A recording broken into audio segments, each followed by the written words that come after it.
Okay, welcome back. We're dealing with the period known as the Enlightenment, the 18th century in Western Europe. You've been reading some things on the Enlightenment. In fact, you're reading the preface and chapter one of my book, First Along the River, which gives you a nice overview of the Enlightenment and what was going on during that time period. Remember, guys, the exam you're going to have in a few weeks deals mainly, it's 50 multiple choice questions. So, based on the reading, and of course these lectures and specifically your class notes, which is what I'm trying to kind of highlight for you, um, remember that multiple choice questions are fact oriented. So, when you're studying this material, and why I'm focusing really being very succinct and looking at names and dates, is because multiple choice questions are essentially fact oriented. Who, what, where, and when. I will not ask when as a question. I'm not saying what year did something happen on an exam. But multiple choice questions will ask you about who wrote what or who did what. And that comes straight from your notes and, of course, from these short lectures here. So, we're dealing with the Enlightenment, 18th century, 17th, 18th century. We're dealing with a time period in which Western culture attempted to look at the universe from a secular point of view, to look at the universe as a rational place. I told you about deism, the great watchmaker theory, this idea that science would solve our problems, that science would create the Garden of Eden. That created a whole new philosophy or a whole new attitude about the universe. The universe was a rational place we could explain, we could make work for us. Deism, as I said, is an example of that. The great philosophers of the time period, therefore, were all looking for God's truth. God's truth would enable us to live in harmony with the universe and be happy again. For instance, you're looking at people like Adam Smith. Adam Smith, who wrote Wealth of Nations, published 1776, Wealth of Nations.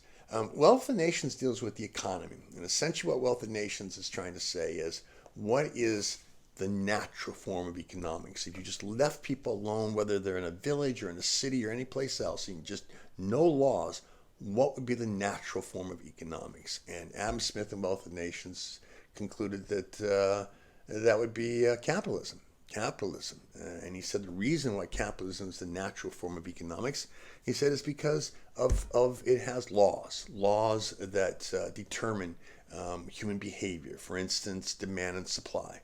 If there's a great demand for something, what happens to its price? It goes up. If there's a huge surplus of something, it naturally will go down. So what Adam Smith was trying to focus on was primarily the economic nature, the natural form of economics.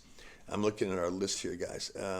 Another person we've got here is Montesquieu. Well, here's an interesting guy, Montesquieu. Montesquieu, a Frenchman who Montesquieu was interested he writes a book called The Spirit of Law, 1748. He's interested in this question. He says, all through human history, we've had the same crimes. I mean, there have been no new invented crimes since Sumerians and the first human civilization. Uh, all the world, people creating the same kinds of crimes, murder and theft and whatever else is out there. Right?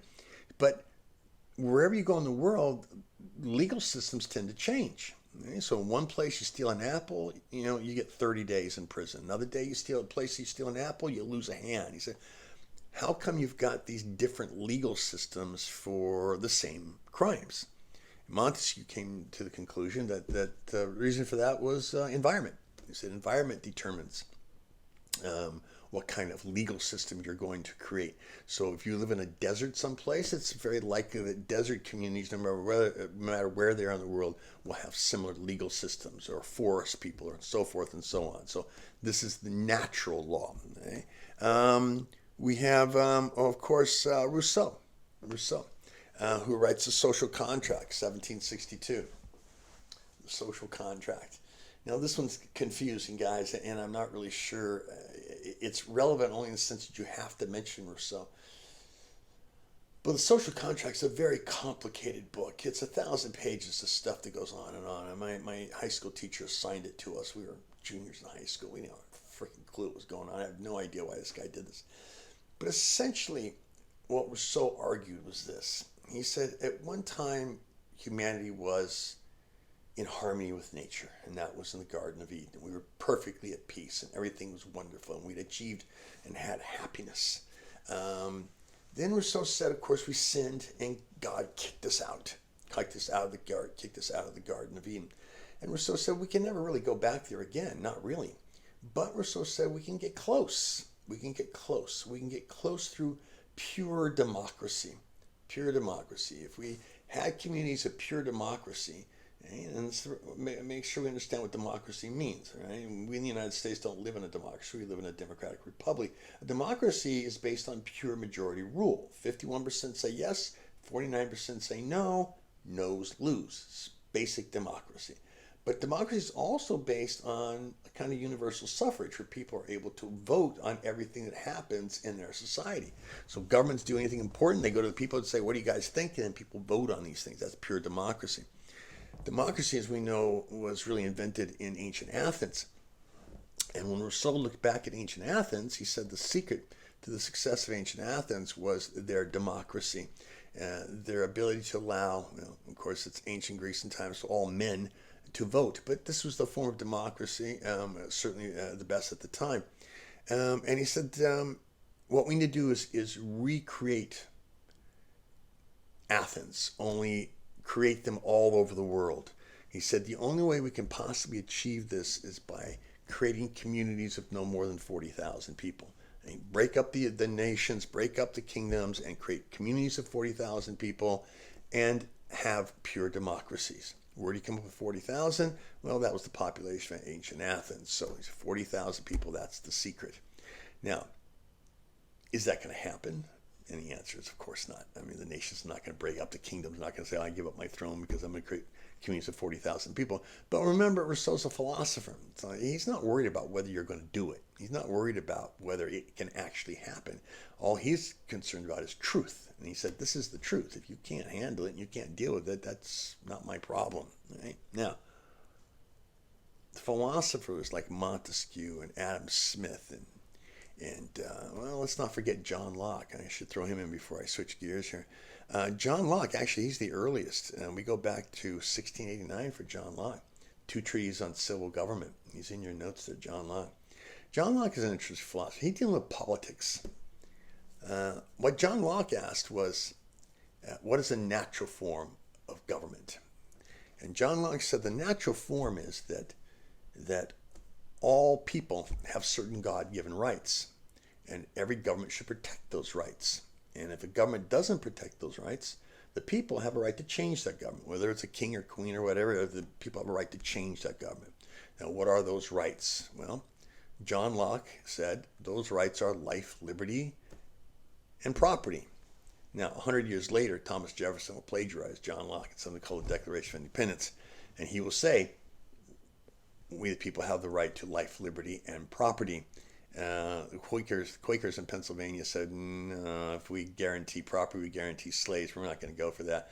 So Jefferson changed it to pursuit of happiness, a very big idea in the Enlightenment. It fits perfectly.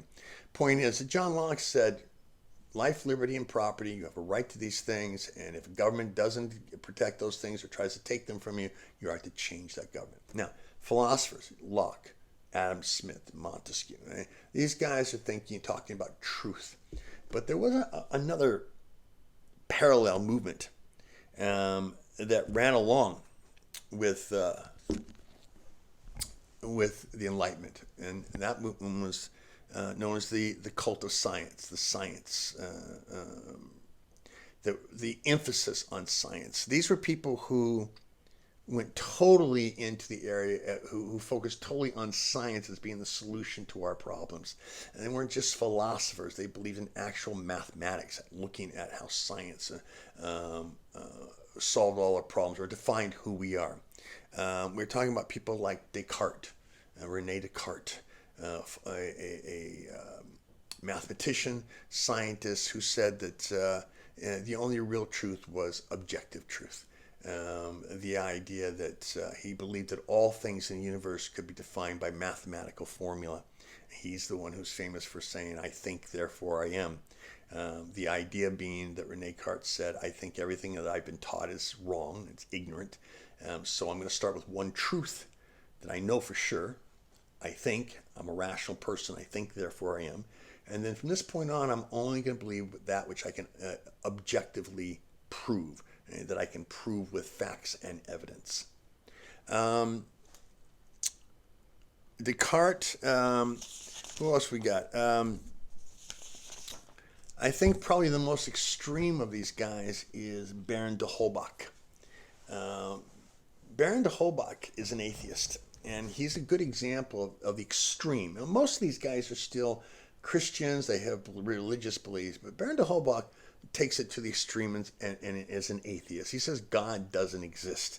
And he said science proves that in fact we humans aren't special. We don't have special free will. We're not specially ordained and chosen by God. We in fact are just animals. And we just simply are a function the same as all other animals do by instinct and experience. It just happens that we happen to be a lot more clever than most other animals. De Holbach said, we have become aware of our own mortality. And in that awareness, we've gone a little crazy. He said, our awareness that we're going to die has created fear. Fear that we don't really know what's going to happen next because we're aware that we're going to die. And of course, there's also certain arrogance. De Holbach said this idea that, when I die, that's it. And it's not possible. I'm a living being. I'm something important. When I die, I can't just become worm food. So he said, in order for us to deal with that fear and that arrogance about I must live on, we've created, he would say, superstitions, fantasies, religions, and stories about gods and fairy tales and things that say, no, don't worry. When you die, you continue. There's something that's going to happen to you. De Holbach said if we would stop creating these stories, these fantasies, according to him, and focus on the fact that we're just animals and we're going to die and this is the one life and that's it. He said we would in fact achieve what everyone in the Enlightenment wants to achieve, happiness. Right? Now, the last of these philosophers is a man named Immanuel Kant, K-A-N-T. And Immanuel Kant is a nice transition. The problem with the Enlightenment, guys, is that it's a very cold philosophy. Essentially what the Enlightenment's saying is if you got a problem, solve it yourself, right? God gave you the ability to solve it yourself. What the Enlightenment does not give you is hope. That idea that no matter how bad things are, there's a chance something could happen, a miracle could happen, right? And the Enlightenment said the age of miracles is over. Well, by the beginning of the 18th, early 19th century, this kind of harsh kind of view of things there was beginning to be a bit of backlash. And we entered another philosophy. It doesn't replace the Enlightenment, but it adds to the Enlightenment as the Romantic era. The Romantic era of the 19th century that said that there is a spiritual part to our existence, to simply define it. And Immanuel Kant is a nice bridge between the Enlightenment and the Romantic era. What Immanuel Kant said was, there is some kind of intelligence out there because the universe just makes too much sense. He said, it's too well organized for me to believe that it just happened. There's some intelligence out there. He liked to use this very simple example about the minerals in the ground feed the plants, and the plants feed the carnivores, and the carnivores feed the omnivores, and the vegetarians in there someplace. And the point is that everyone, it just stacks up too easily. He said, there's a truth or an intelligence out there. But Immanuel Kant said, the problem is that intelligence or truth is so beyond our understanding that we will never know it. So we may create all these delusions about what we think it is and then try to define it. But the fact is beyond our knowing, so we shouldn't even try. In the modern world, we might call that a bit of an agnostic, believing God exists, but it doesn't matter. But it is at least an acceptance of the idea that there is a spirituality out there. Now, again, Kant said it doesn't matter because you'll never understand it. By the 19th century, the Romantic era will enter a period where they begin to say, science is real, rational thought is real, but maybe there is a spirituality to life. Anyway, that's the Enlightenment, guys. All right? Good luck. Bye-bye.